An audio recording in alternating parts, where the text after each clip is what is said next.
Go. He says go. We are live.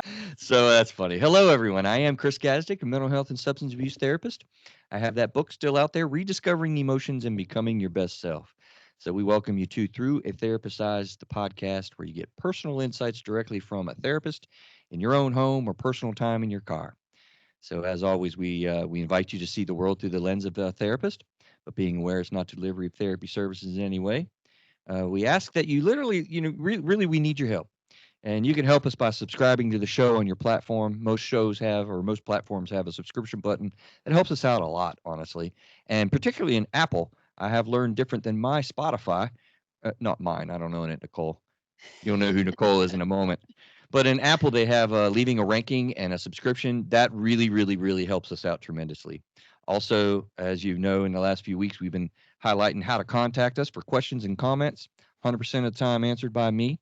The best way is to privately email us at contact@throughatherapisteyes.com.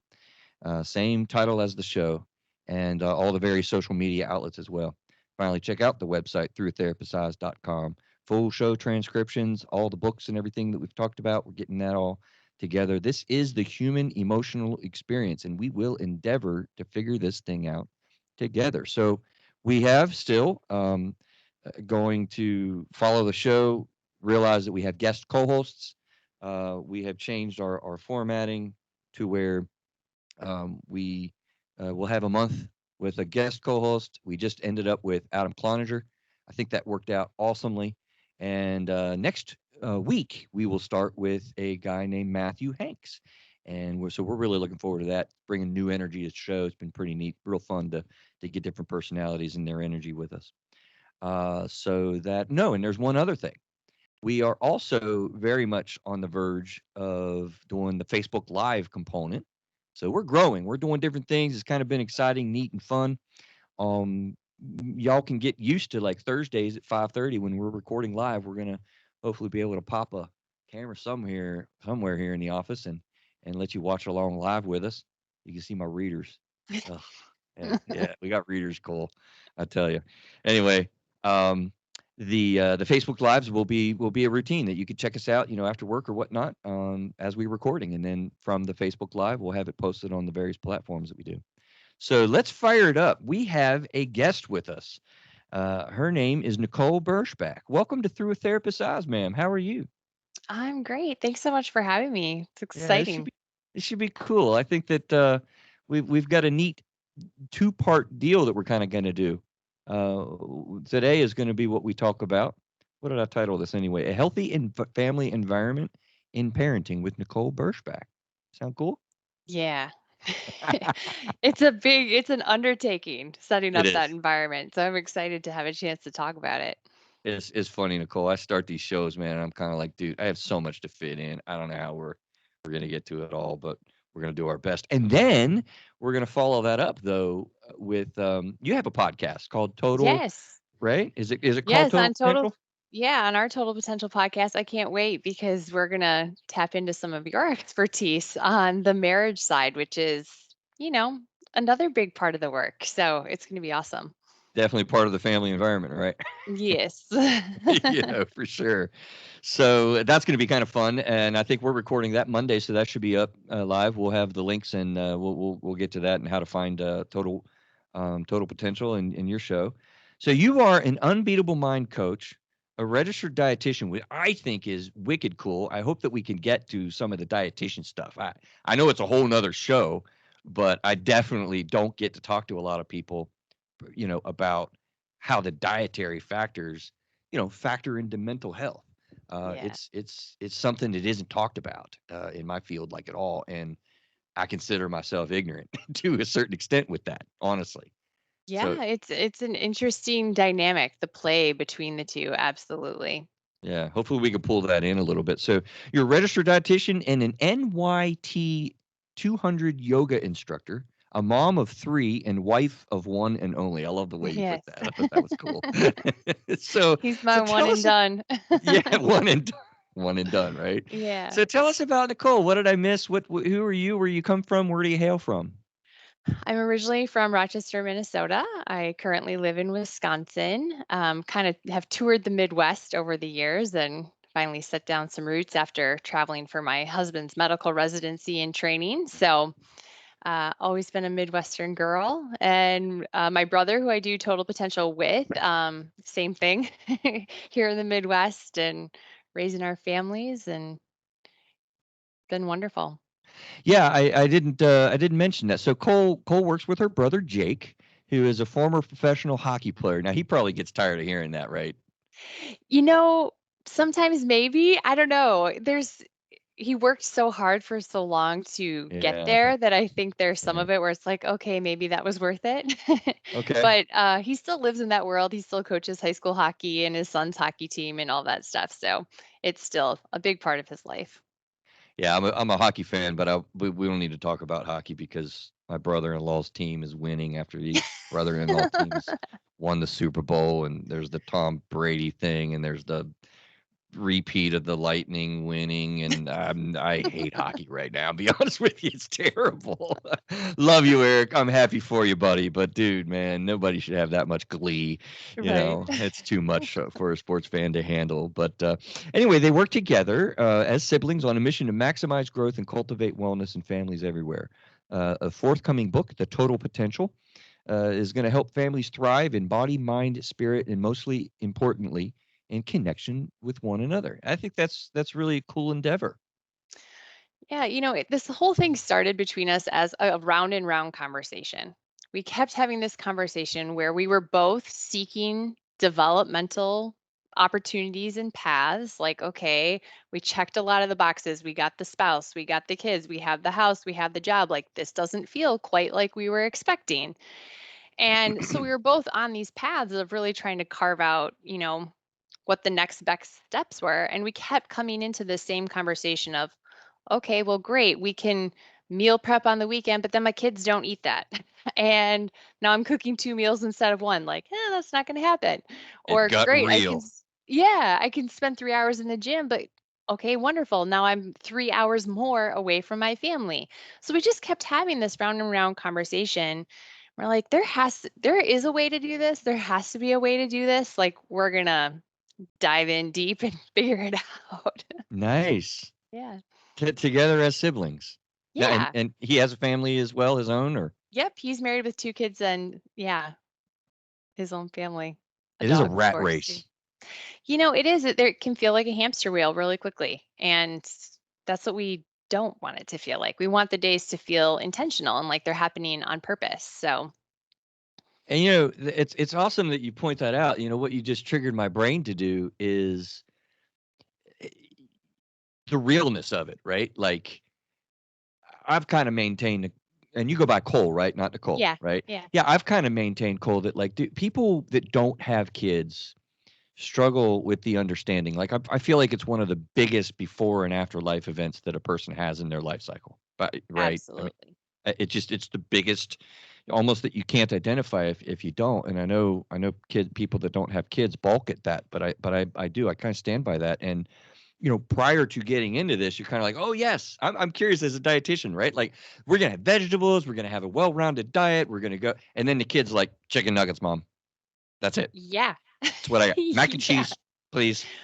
Well, because, the world works in mysterious ways, I was working as a pediatric dietitian. I started that job when my son was 2. And he was always kind of a picky eater, but, around that time, as I gained more knowledge and understanding of, like, actually setting up that, food relationship and the food environment for a young child, I was like, "There is something else going on here." Turns out my oldest son had a sensory disorder that Oh, completely affected his ability right. to try new foods and have all. And so I'm like, "That would happen. You're a pediatric dietitian and you have, like, the pickiest eater ever." For Right. a child, like, that's just how it goes. So, It isn't that yeah. something, right? Yeah. Yeah, it's funny. I we need to do another show. Maybe Neil's here with us behind me. We need to make a note. Uh, I recently came across oh gosh, man, a dynamic find in a therapy relationship with somebody that I've been in therapy with for a long time, and we identified the sensory issues. And he's like, Mhm. "Chris, like, dude, you don't understand. Like, this has defined my whole life. in a lot of ways.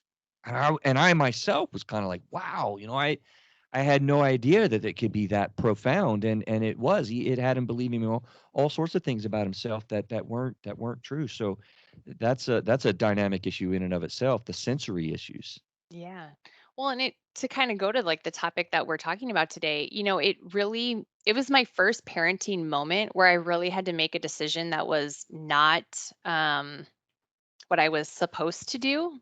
Right. Even the people in our family were like, he's fine, he'll be fine. Sure. And after like 3 years of therapy, of occupational therapy, was he fine? Yes, he was, but because we did the work. And so that Yeah. was the first time where it was really like, well, I have to set up the environment that makes the most sense for us so that we can optimally function together because this other version, it's not working for us in any way. So it was a big parenting learn. Every child is unique. Every family is unique. Every person really has certain circumstances that you might not have expected or understood prior. And wow, right off the gate, we have a teaching moment in the sense of like realize that, what works for the world might not work for you, right? Yeah. And to trust your instincts on that too, right? It's like I Yeah. knew there was something else, even though I had Right. all these inputs that no, no, it's not. It's not. Even the pediatrician, it's not. He's fine. Everybody. It's like my mom gut is telling me something else is going on here. I have to follow it.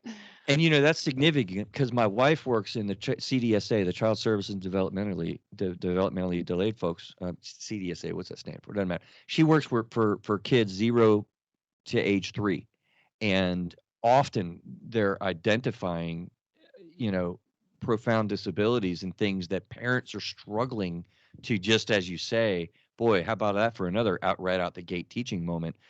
Trust your gut, man. I mean, that's something that I don't think, because you're new parent, you don't know what's going on. You Yes. don't, particularly if it's your first child, right? Like you don't know what to expect and how to go about identifying those things like a sensory issue. So that's cool. Yeah. Yeah. Yeah. Okay. In way of introduction, we went on a little journey there, and that's cool. I would say that you like it cold up there in Minnesota, but you guys got a heat wave going on.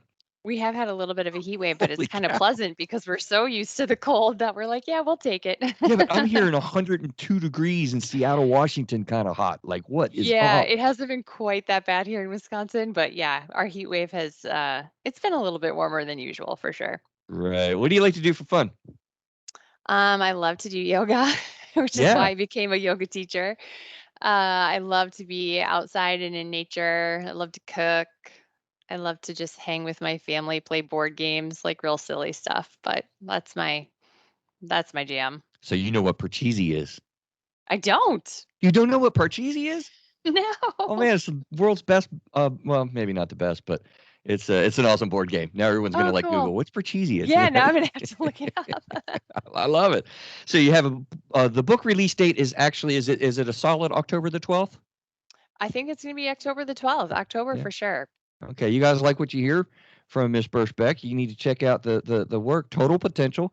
It's going to have a lot of this kind of stuff in it, I guess, as far as a family environment. And I think that you mix in a lot of the Unbeatable Mind, which we all know from Mr. Craig Graves, who's been peppering in for the last year or two his Unbeatable Mind components. So is Yeah. that what Total Potential draws from primarily, or what's the I draw? wouldn't say necessarily primarily, but the Okay. cool thing about Unbeatable Mind that's a big overlap with our upcoming book are things like building awareness. Like, how do I even start to become aware of the patterns that are driving my life and driving the choices I make in my marriage and as a parent?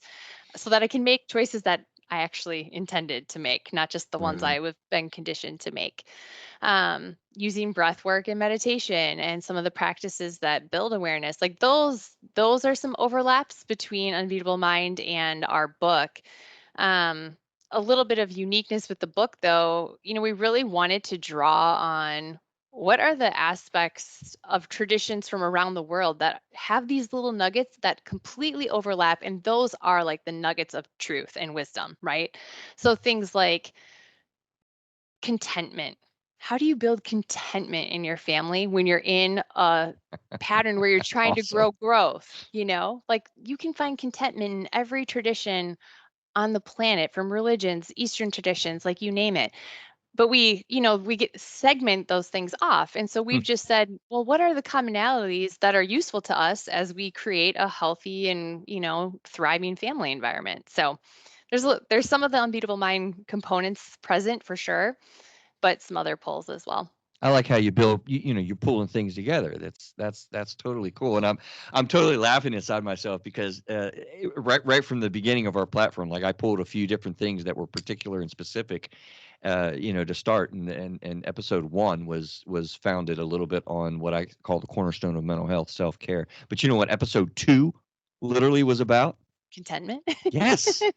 I think it was titled the elusive goal of the elusive what did I call it? The elusive goal of contentment, I think is what it is. Well, And that's and why how it's you the be final chapter of our book, because it takes perfect. some I work to love it. get there. Absolutely, absolutely love it. Neil, let me pull you in here for a minute, man. We wanted to kind of go so we're going to jump out and then jump back into the parenting thing cuz Nicole on our show we really stay tuned into, the current events and things that are going on all around us. One of the things I love the show, I mean, the things we talk about are applicable and if you pay attention, I mean, you'll see them, constantly in and around what we've got going on. So I've got a quick current event I want to spend a minute on. Neil, you with us, man? I am here. There we go. So in episode 29 and episode 30, we did Cole a spot on the whole national opioid epidemic. It was, oh my gosh, crazy, and all that went on with that. And so, really, if you're interested in that issue, you really need to tune in to those shows because we covered it really nicely. And I learned a lot doing those shows and looking at the story. Well, don't you know, Neil? J&J settles New York opioid claim for 230 fast cash million. Right? Did you catch this story at all, Neil? I had not seen this one yet. Yeah, and actually that was before you when you were a part of our show, right? Oh yeah, definitely. Yeah, I thought yeah, by far. So you may not have listened to it, but and Cole, you chime in too.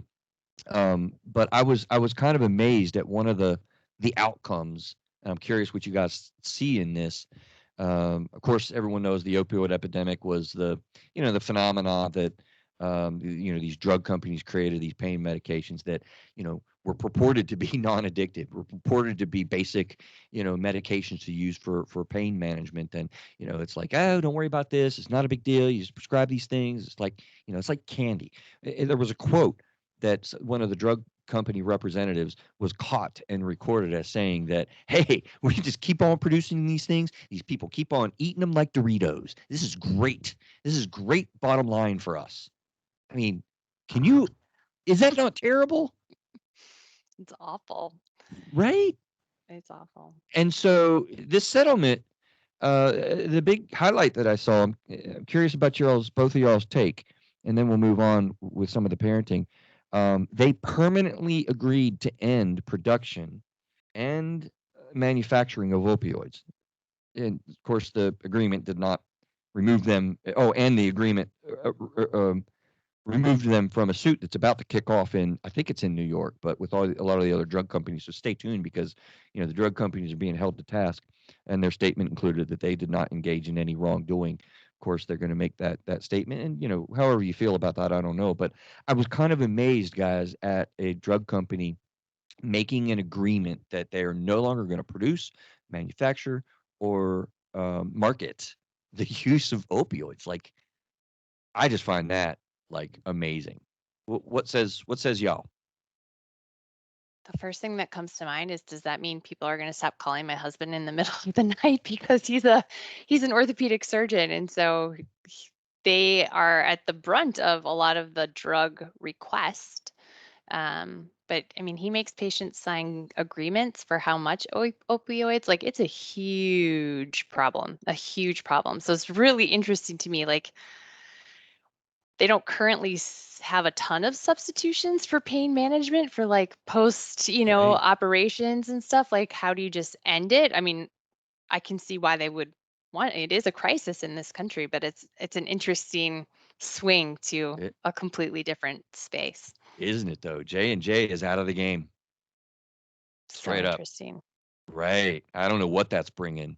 Neil, what's your kind of take? Are you as shocked or surprised as I feel? I'm very shocked by the stopping the production. Like I can see a lot of changes in how it's being managed or the different pieces of it. But the fact that they stop production and making it, I'm kind of concerned about the people that are hooked and how do you get them off of that thing and how do you transition?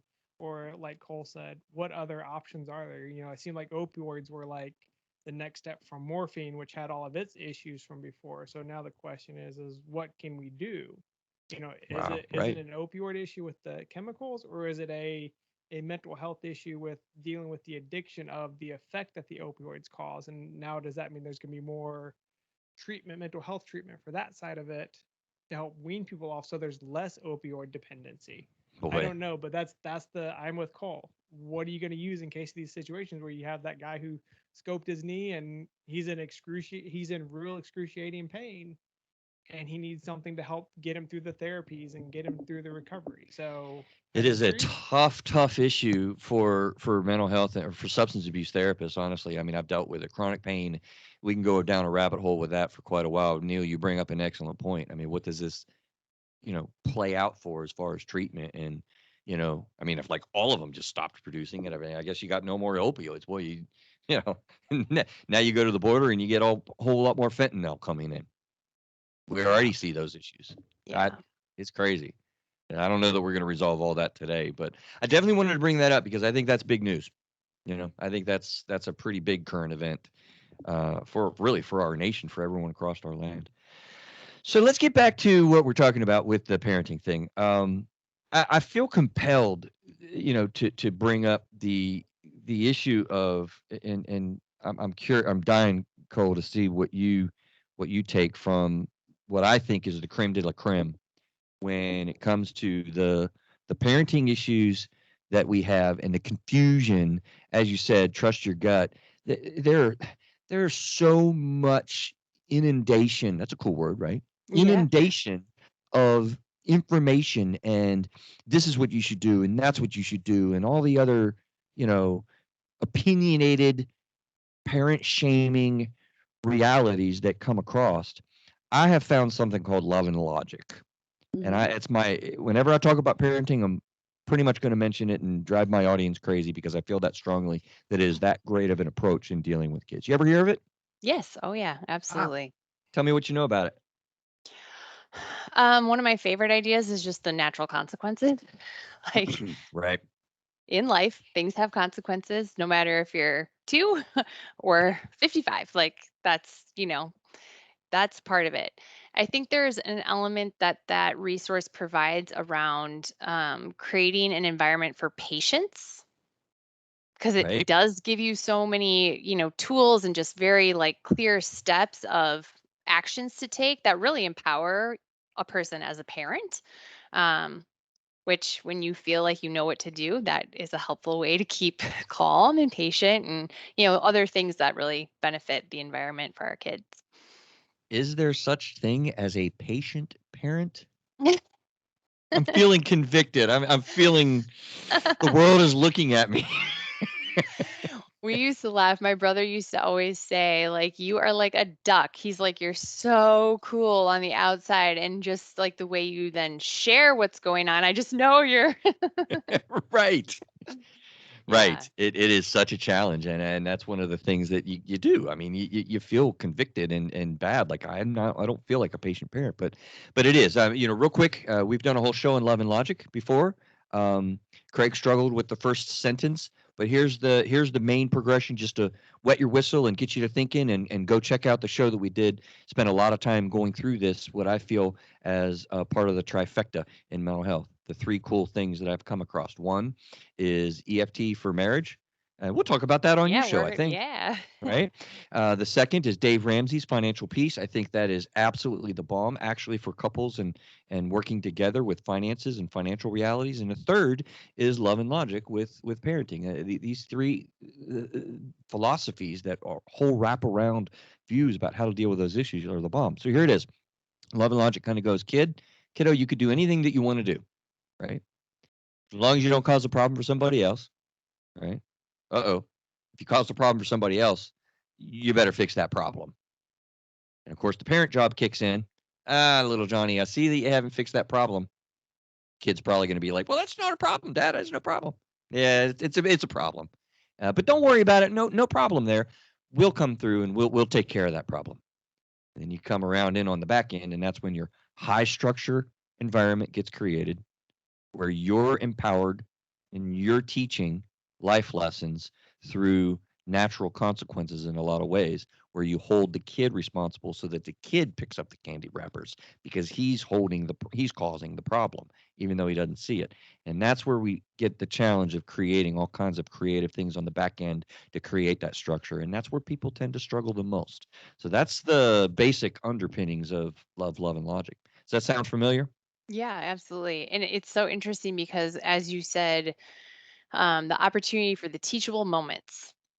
And that is something that I just like in all of parenting, our even like the word discipline, it doesn't mean like put your kid in the corner, right? Like it means to teach. That's the root of the word comes from teaching. And so I just love highlighting that point that, Right. discipline with our children is an opportunity to help them learn. That's the that's the big job. Kind of what we're doing. Yeah, that's Yeah. ultimately what we're doing. And you grow the most when you hurt the most. I mean, little Johnny and little Jane have got a skin in their knee. It's Yeah. that's hard to watch. Yeah, and that's a really interesting point at this current moment in parenting because of like what you said before. There's all these things about what you should do and how it must be, and creating this like perfect bubble environment for our kids. A social worker I used to work with said the best parents are good enough. Like your kid Ooh. needs discomfort sometimes because that's the only way that they grow. Like if nothing ever hurts, nothing's ever uncomfortable, like stand by, because at some point in your life things are going to get uncomfortable, and if you have no skills developed for that, then what? I've often thought we need to start selling some merchandise. I think I have ideas all over the place. And Nicole, that would be on a t-shirt. The The best best parents are parents good are good enough. enough. Yep. Yes. Neil, that's a takeaway right there, buddy. Write that one down because I will also throw out, that triggers my thought that I've kind of said thousands of times. I really believe that the parents are doing the best that they know how to do with what they have to offer. That Yes. almost across the board. You know, even like your worst parents, whatever that even means, people can get all judgy. You're really trying to do the best that you know how to do with what you have to offer. And if and I may add that to my quote and steal it from you if you're okay with it, because the follow up to that is parents just need to be, they're good enough. That's the Mm, best parenting. That's yeah. awesome. Yeah. And luckily I heard that really when I had young kids. So I Yeah, yeah. appreciated knowing that advice early on. Because I've heard it said when the kids get bigger, so do the problems. Yeah, that's And my mom always said that. Yep. I can attest to that having a 19 and 16-year-old. OMG, I'll leave it off right there. That's enough. Yeah. It is so true. I mean, and the emotions get bigger. They're dealing with Yes. drugs and driving and dating and figuring out the progression of their own life. I mean, their own life. There's a lot of things that begin to kick off, and I think that part of what we're going to talk about today as we go through are the real strategies, the real things that really can apply to the relationship between you and your child and your whole family system. It's a lot to tackle. Yeah. But to think about it in that context, right? Yeah. Well, I think, I always think that whenever you're thinking about creating the environment or coming in relationship with anybody, but especially with your family, because those, hopefully are the people we care the most about. Like if we don't take care of home base, like watch out. Like things are not going to be, the translation of that is going to show up somewhere in the family. And so whenever I think about creating that environment and creating that system, like you got to make sure that system's in place for home base too, not just that your kids are experiencing, physical movement, for instance, or a healthy diet. Like those things need, if that's what you want as part of your family environment, like it's got to start at home base too. So, and I think as I can't speak for being a dad, I'm not a dad, but as a mom, like we are conditioned to give of ourselves until the very last drop. Hmm. And it's Wow, right? yeah, and then Wow. we wonder why we're drained and we don't sleep well and we're irritable, And if I can't take care of home base, I have nothing left to give anyone else. There's nothing in the cup. It's empty. Right. And we have a YouTube video now, and I think this is going to be out on YouTube, our second one, if all goes well. And so, the listening audience on a podcast can't see the home base. What Nicole did is she's got both hands right pointing at self. Hmm. And when you said that, what that led me to realize or think about is, good to the last drop. You ever hear that phrase? Yes. Right? Maxwell House, good to the last drop. Yeah. That's not good when you're talking about a relationship with your kids. Right. Like my last drop actually isn't good. I'm not I'm not good on my last drop. Very, very bad, right? Right. Not a patient moment is what I'm picking up on when the last No. drop. Yeah, Yeah. you can't do that. And the cornerstone of mental health, I've say thousands of times over, is self care. I mean, you've got to have, you mentioned movement and exercise and nutrition. And, I mean, I don't know about you, but when my kids were like 4 or 5 years old, man, I'm grabbing the leftover chicken nuggets and a little bit of, the hamburger that's half eaten. Yes, the half eaten hamburger is my meal. Yes. Honestly, because Yeah. that's what you get into that. And I made a lot of mistakes in that way. You can interpret that as a mistake. I do, you know. It's Well, hard. again, we're doing the best with what we have, right? And so there are like I will never forget. It was a real blessing for both my brother and I that we were athletes in our younger years, because then we got into adulthood and we're no longer athletes. And very quickly, Right? like that sensation of what it felt like to not be well in our bodies, we felt that really, really quickly. And so when my kids were little, I mean, was I doing the workouts I am now? Absolutely not. But I was doing push-ups on the side of the bathtub, and I was doing squats while they were, getting changed in their bedroom. Like just Right. doing little things Yeah. so that I could still have those moments of self-care, even though I don't have an hour to commit, to going to the gym or whatever it might be. Right. Right. No, absolutely. And I'll tell you, it really is a challenge there because what I'm thinking about.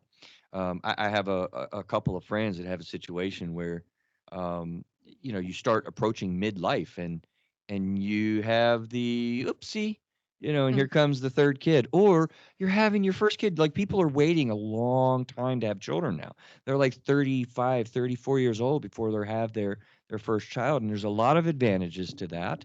It's not a good or a bad reality, but it is a reality. And so we're talking about your midlife body at 45, 50 years old trying to kind of be in a tent at Cub Scouts. Sorry, I'm projecting there a lot because OMG. If I never am in a tent again, I am going to be well, right? Yes. But you're that's a challenge to manage those body changes and exercise and nutrition, while you're trying to do the best by your kids. Yeah. And that's why taking care of home base is so important, even if it's in small little ways every day. And that's another thing we talk about in the book. It's like it's not the, 3 hour once a week CrossFit workout that's gonna do the trick. It's the like small daily, like I move my body in a simple way every day. That's where you get some real trajectory for like feeling well in this body, day in and day out, and not just like crushing it once a week or, whatever it might be. Well, So, and that's also realistic, Cole, because there's a lot of people that, let's face it. I mean, it's one of the things I hate about exercise, right? Like I'm starting to hike and walk a little bit more now. Well, I was hiking and walking like a crap ton maybe a couple of years ago, and it felt great, and I kind of stopped. Dude, I just went literally to a park yesterday after work and I got on some trails and it was good. Actually got lost because the trails have gotten a little bit overgrown and I took off trail and I'm like, what the heck? I had to anyway. I was like, "Woo, dude, I would walk this before and think nothing of it." mm, So the very realistic part that you're talking about there is start small, just begin. If it's 10 jumping jacks. When's the last time you done jumping jacks? Because dude, they're hard. they're hard. Oh my gosh.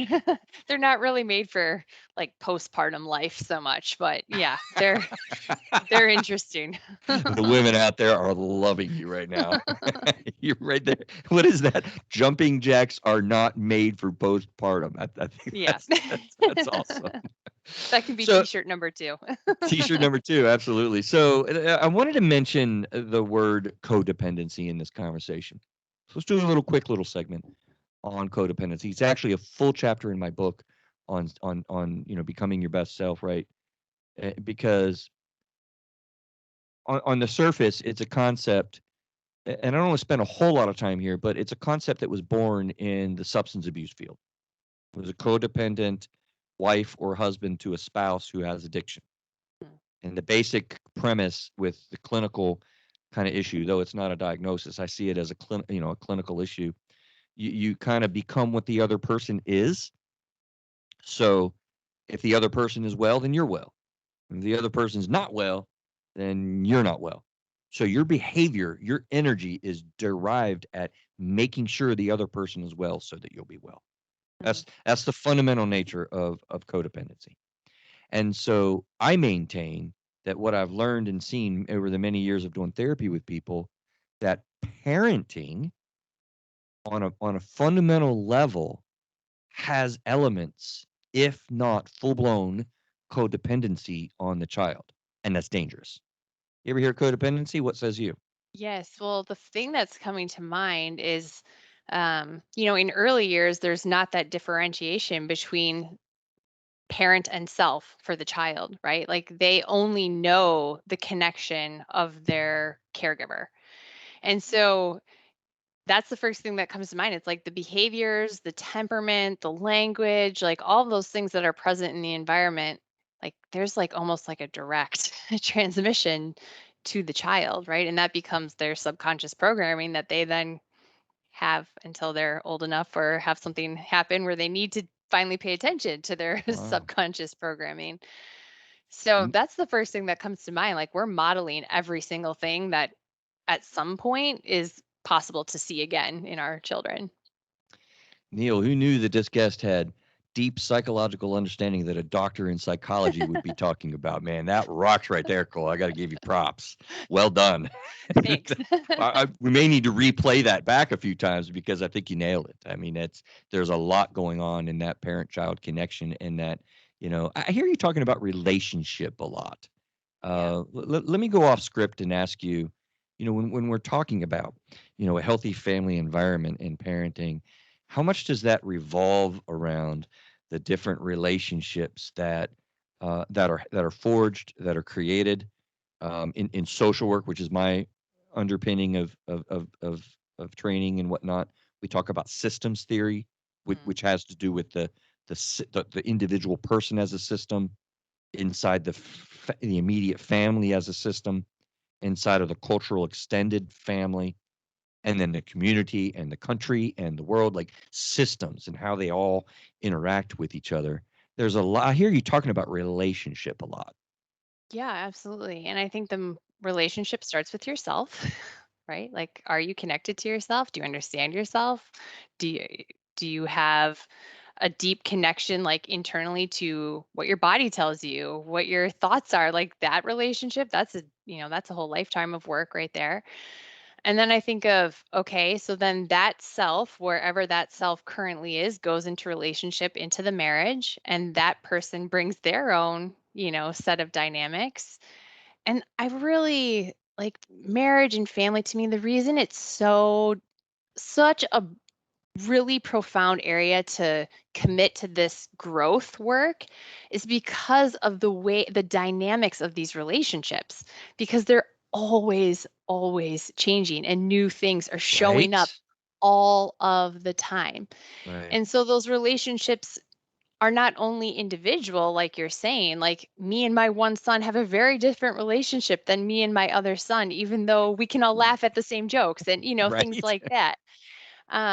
But I think if you're super, my experience has been that when I was really out of touch with myself, it was much, much harder to be in like true, real relationship with anyone in my house, let alone anyone past that. Boy, that's a big statement. Say that again. If you're not in relationship with yourself, it's Yeah. really hard to be in a contact relationship with others.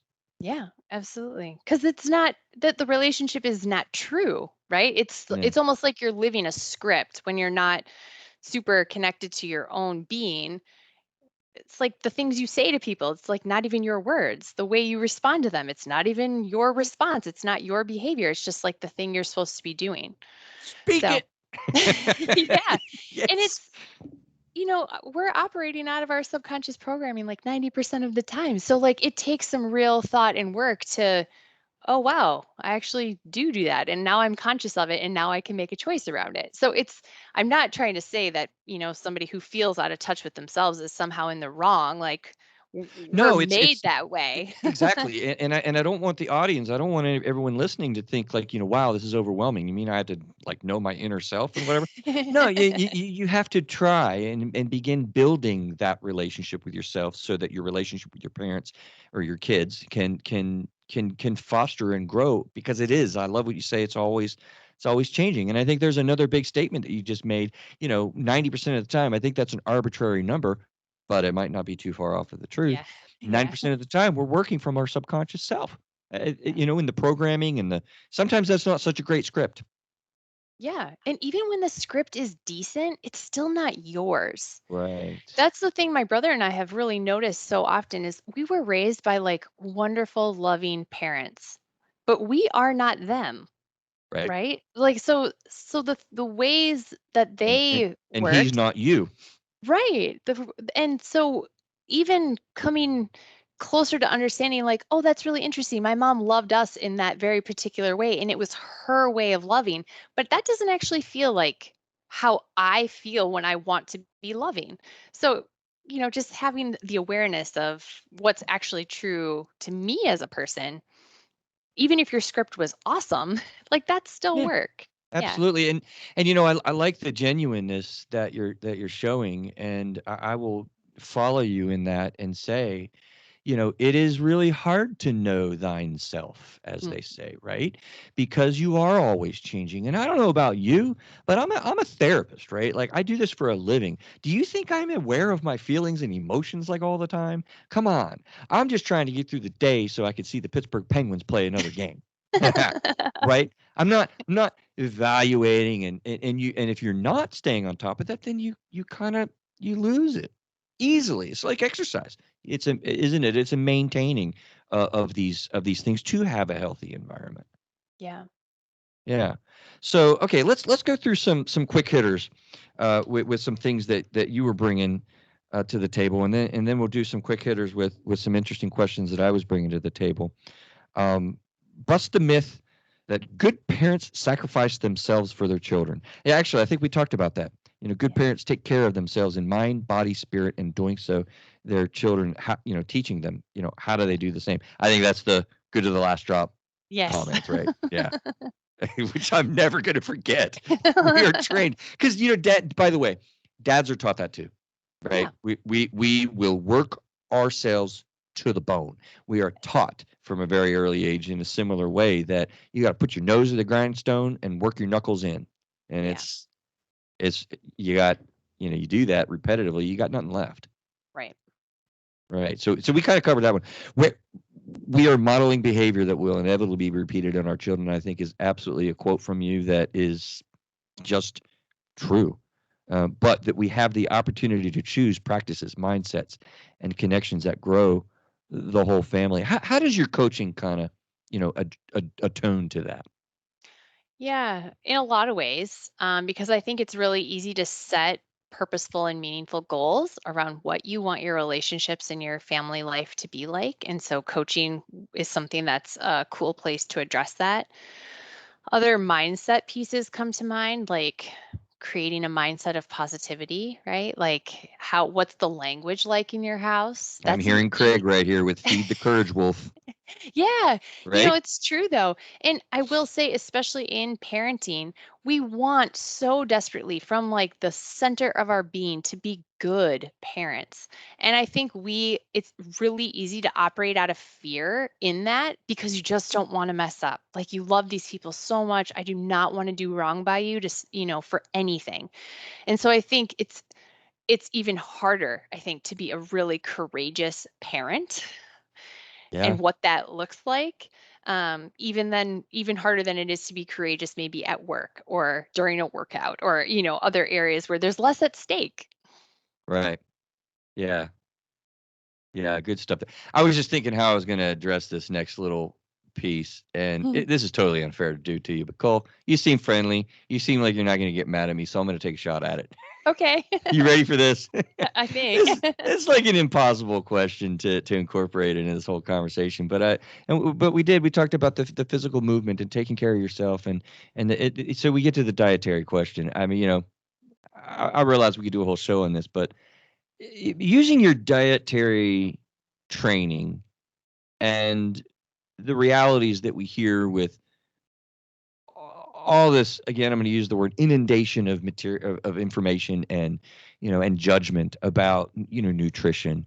Can we spend a moment on really kind of thinking about that? Like, pregnant moms are terrified about, have I taken enough folic acid? Have I Yeah. done enough in utero exercise? Am I doing my baby wrong? I mean, it's terrifying, I would imagine, not just for a first mom, but for your second and third child. It's terrifying because that's an awesome response. I mean, the child is like in you, right? Yeah. So can you speak a little bit to your expertise with the dietary factors?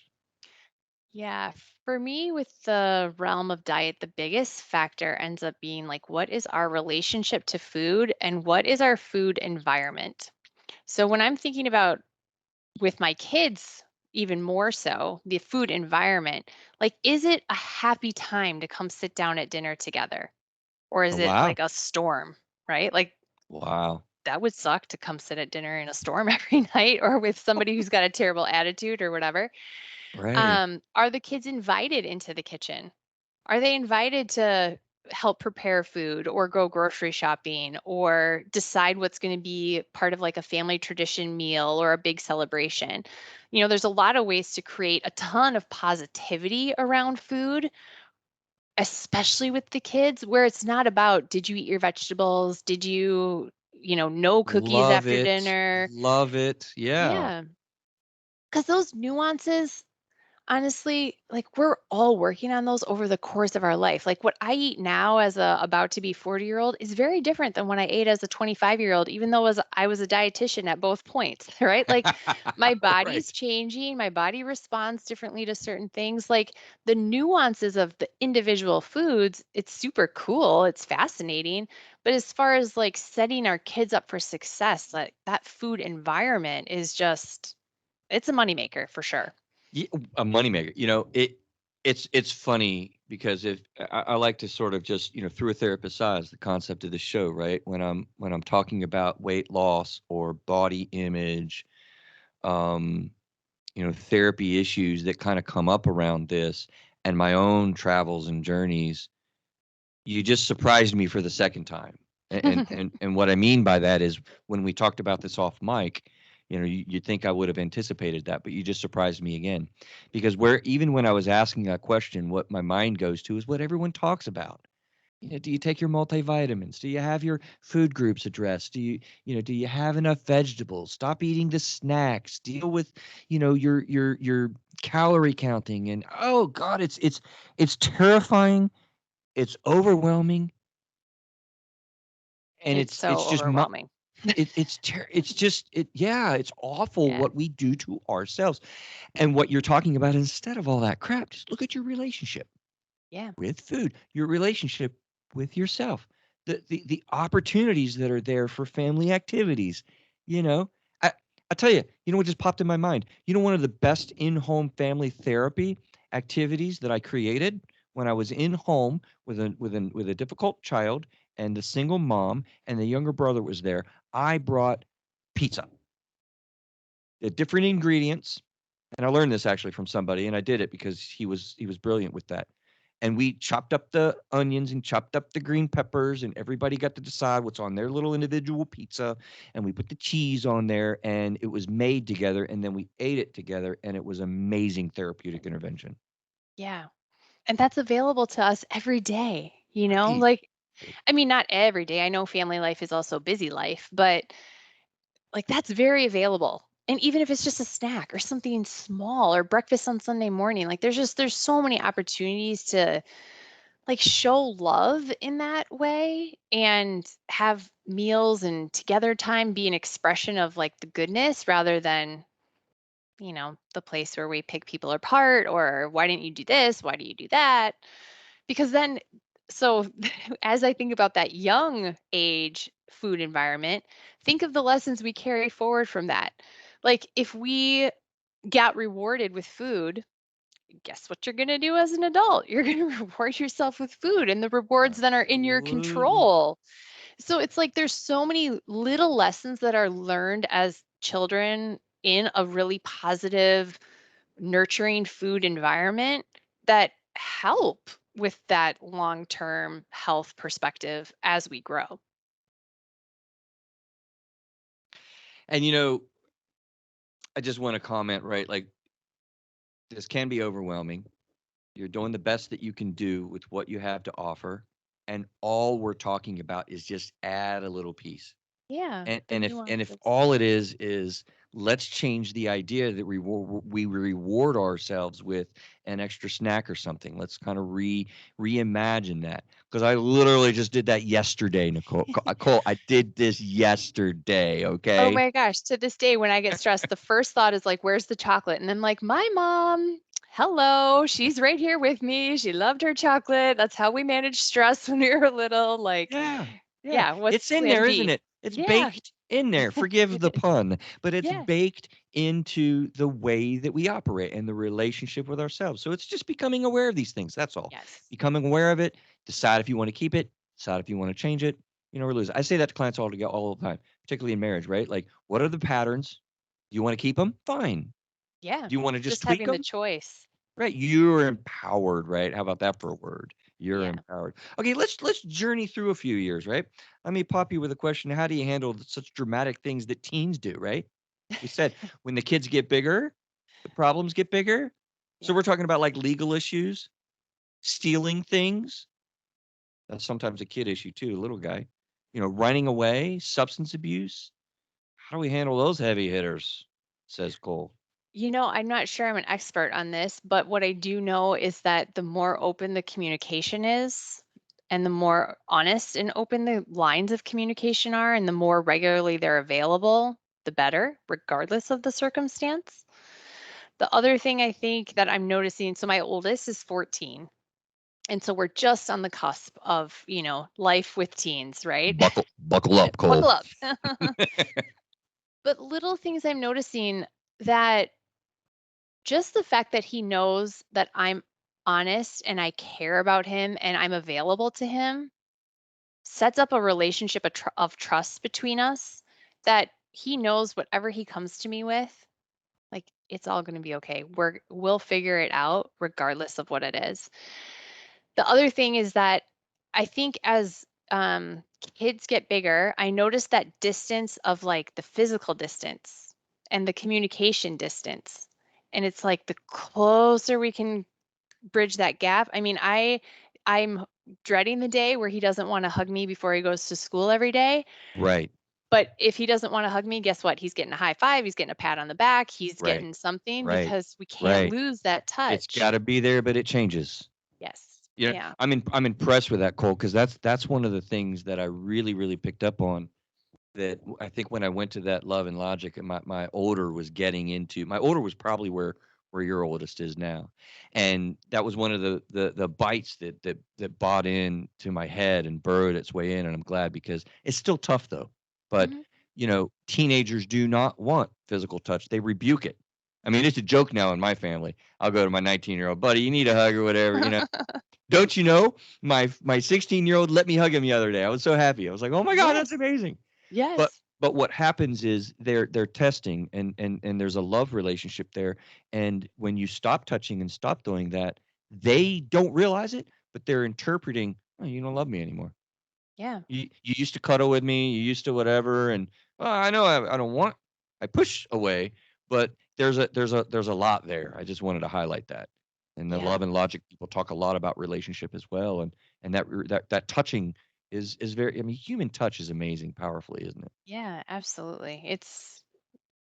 And in the family, it's like a secret weapon, I think, because it bonds Ooh, us so quickly, right? Like even just reaching out, holding hands for a minute, giving a hug, giving a high five. It is like, oh, we're back together. you're gonna love this. Mental note here in the end, in about 10 minutes, you're gonna laugh when we do what I do with guests. Just mental Okay. note, and it's going to come back to you. Just Okay. remember high five and physical touch. Um, so, okay, blended families. It's another big area that I deal with. And, I don't know if we've done, I've mentioned a few times blended families, like if we've done a lot on that. I'm going to make a note to really look at that because that's a topic that isn't talked about much. When you bring steps in and step parenting and multiple adults in that kid's life. Hold me to that, Neil. We really need to be talking about that more because I don't know that have you incorporated that into the type of relationship that is? We haven't personally spent a lot of time digging into that, but the first thing that comes to mind is some of the elements that make all teams work well, which I almost think of that environment as like, we're blending, right? We're blending maybe people that didn't know each other before, or blending styles. And some of the things that make all teams good are things like trust and respect and honesty, courage. Those are some of the first things that come to mind as really still keeping a positive environment present and available as you merge families. But you're right. I know, I know a lot of families who are in that position, and I agree with you that there's not a lot of resources and talk about it. I'll prove it to the audience. I just made a note, right? I just made a note. It's gonna happen. When I make a note, it happens. Not next week, not this month, maybe, but that's gonna happen because yeah, there's a lot of questions that I get in my therapy office. I mean, I just I talk about it all the time with people insofar as what is my role? How do I Hmm. manage this relationship? And here's a little nugget that I like to offer. I think it's a really good starting spot with this is, you know, the step parent is never a friend and is also never really a full parent. It's a step parent. Hmm. So, but the age of onset of that relationship is crucial Yes. because the younger a kid is, the more like a parent you are. The older a kid is, the more like a friend you are. So if you step in as a step parent with a 15-year-old buddy, you're just like, okay, you're my buddy Bob. That's about it. Yeah. You know, Yeah. 19, 18 years old. But when you're 3, you're like, "Daddy." Yeah. Right? And there's a big difference in how that age at onset answers, kind of. And it's also what do you want your role to be as a step parent? So Yeah. there's a lot there in that blending. I would be interested to know from your perspective, does it also matter the age of divorce? When the divorce happened, does that change the dynamic of a step Go parent? more with that and let me think for a minute. Yeah, go more with that. Well, I'm just imagining, like, if your parents divorced when you were 3, do you actually have a different need from a step parent, even if that step parent didn't come into your life until you were 12? I don't know. I'm curious. I don't have an answer, but I'm just curious to hear your opinion. This is why I love doing the show live. You're catching me with that, and that's fascinating. I think I haven't thought about that angle as much.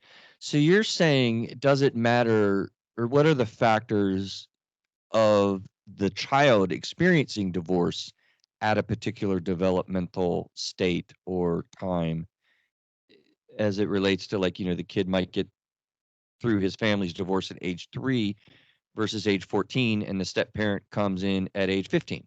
And so that 3-year-old and 14-year-old is going to have a very different experience. I think you're dead on.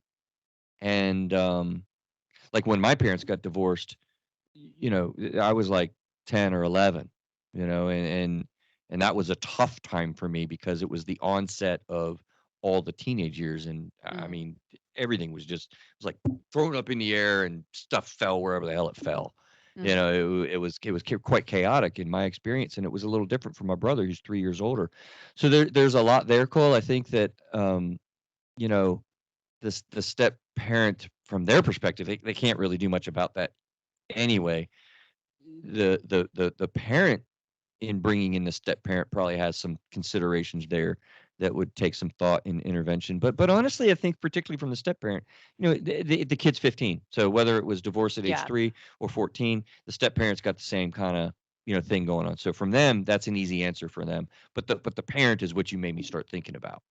Yeah. Yeah. You The know, dynamic of the whole. Yeah. yeah. Yeah, I mean, you don't wanna get, throw your kids through a divorce situation in their family at age 6, and then at age 6.5, you're bringing in a step parent, like, Yeah. come on. I mean, that might sound like common sense, but it's not necessarily. Yeah. It's not. So there are some factors there, and I think you had, I don't know if I gave you an answer, but there's a lot of dynamics there going on. Yeah. Okay, what do I wanna get? Because 'Cause we're running down with time. Oh, here's a good one that I think is a big factor with this that we've kind of covered a little bit. How does your perspective with total potential deal with things like you know our own childhood and we mentioned it before, but the modeling and dealing with life experiences and how that contributes to what we're working with. I think you Yeah. mentioned be aware of yourself, right? I mean that goes to that segment we were talking about Yeah, before. that self-awareness piece. And I think this is an area where I think we have an opportunity to give ourselves a lot of grace. Because like what we said before, our parents, everyone's parents are doing the best they can with what they have. And so recognizing the things that maybe haven't served you overly well that are conditioned patterning from from your parent from how you were parented, offer some grace and understanding. Like I'm already thinking to myself, like, okay, I wonder what my kids are gonna, wish had not been their Right. pattern, right? Right. Um, but that self-awareness piece just and this goes back to what you had said earlier, where it just allows you to have a choice. Do I Right. want to keep that pattern? Does that pattern serve me? Or would I like a different pattern that's truer to myself? And so that's, I think, that self-awareness piece is just oh, it is super deep work. It's a lifetime of work. Like, we're not going to have all the answers just because one day we noticed we have a certain pattern from our childhood. Um, but that's also the exciting part. Like, I always think, like, I can't wait to be 100 and pop up in bed and be like, I wonder what I get to work on today because, Right. it's never ending. So, And where my brain is right now with listening to you is, for instance, there are people that grew up with an alcoholic dysfunctional family. Okay, that's a psychological buzz phrase that that you'll hear sometimes. And of course, there's a lot of destructiveness that you pick up with that. But hold on, not so fast. There's also some really cool things in there that I'm sure that you've learned. You know, so you take the good and you take the bad that are there. And by the way, there you have the facts of life. I'm sorry, I'm an '80s kid. You ever hear that show?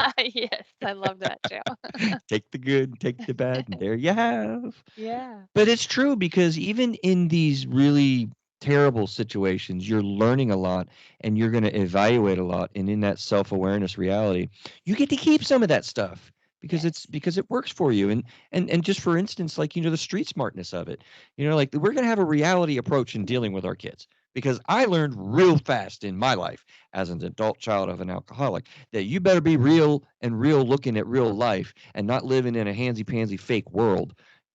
Yeah. Yeah. Natural consequences and natural realities. You Yeah. get to keep that. You get to choose that you keep that. Yeah.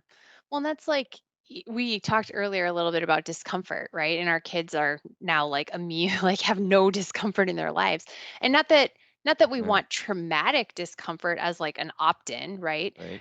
But there is a lot to learn from being uncomfortable. And even if that means you grew up in a dysfunctional family, that means you experienced a trauma at some point in your life, it means you were the kid who was bullied at school, like you learned behaviors that allowed you to get through that. And that can become your superpower. Are there shadow sides of that where it can get dark and there's some work to do? For sure. But we do learn skills and we have goodness that comes even from the rough stuff. Listen, I'm going to be revealing right now and be genuine. There was a time in our life that I grew up eating government cheese. Okay. We struggled and I'm glad for it now, not Yeah. then. It was Yeah. tough then. Yeah. But there's a lot of growth that comes from those types of things. And hats off to my mom. I love her. She's an amazing woman that did amazing things for us, during those times. And so, yeah, I love what you're saying. And there's a shadowy side to that. But you just got to shake those things out. And I love what you say, about giving yourself grace. Grace is such a powerful force. Yeah. Give your And a little spouse some gratitude. grace. Give your Yeah. spouse some grace. Give your kids some grace. They need it. It's tough being a Mhm. kid, and how about the family culture of grace, right? Yeah, right? Like that's how we respond to what happens. That's what we offer other people. Yeah. I mean, absolutely. You want to see that, model it, Instead of foster a it. family culture of shame, family Yeah. culture of Or lies, judgment or judgment, yeah, absolutely. criticism. Criticism Yeah. kills the Yeah. psyche, right? And it's easy to fall into those things a little bit. We're just, again, Absolutely. We're not not trying to be perfect. perfect, Yeah. just trying to be aware and Yep. conscious and edge things into the direction that you choose. Love it. Yeah. How would you sum us up anything that we missed? And then we're going to give the transition. No, thank you. This has been such a fun conversation, and I'm really excited. I think one of the highlights for me of this conversation is just that it is those little tweaks. And that's what we talk about over and over again in the book. Like, what are the small, meaningful changes that you can make that matter to you? Aren't the things that somebody else told you were supposed to do, that set your life on a path that you want to go on, and that your family can really thrive in because you made that one little tweak, one thing at a time. Um, but I'm super excited to have the chance to take this to a little bit different area with our conversation with you on our podcast, because we get to dive deep into some of the marriage insecurities, and I can't wait to talk about it. Awesome. So before we get to that, I should be able to remember October the 12th because it's my mother's birthday. But in the case that I don't, you need to make a promise that you give me a little email or a pop or a text or something that gives me a little bit of a plug and a memory perk to check out Total Potential is the I name will of the do book, that. right? October Yes, the I can 12th. do that. Okay, Yes. thank you for that. So I may be focused on my mom that day. I don't know. But yeah, we have a transition through a therapistized tribe. Check out Total Potential. We're going to be recording Monday, so it'll come out when and how do they find it? It will be the following Tuesday. So let's see. My days are blurring together. I already many times today couldn't believe I said that it was July 1st. I was like, what? I know, So right? it'll be out on Tuesday, July 13th. And can find the Total Potential podcast on Spotify and Apple and all those fun places, or through totalpotentialfamilywellness.com, which is the website. So we'll have it there. Totally potential family wellness.com. Yeah, Total Potential. Yes, familywellness.com. Awesome. Okay, so here's what we do. Remember, I told you to have a memory. So whenever people are sharing on the show, I just think it's a spot of courage. This is not an easy thing to do. We're being shot around the world, literally, and the courage that you showed to share with us your views and some of the personal touches, I really appreciate.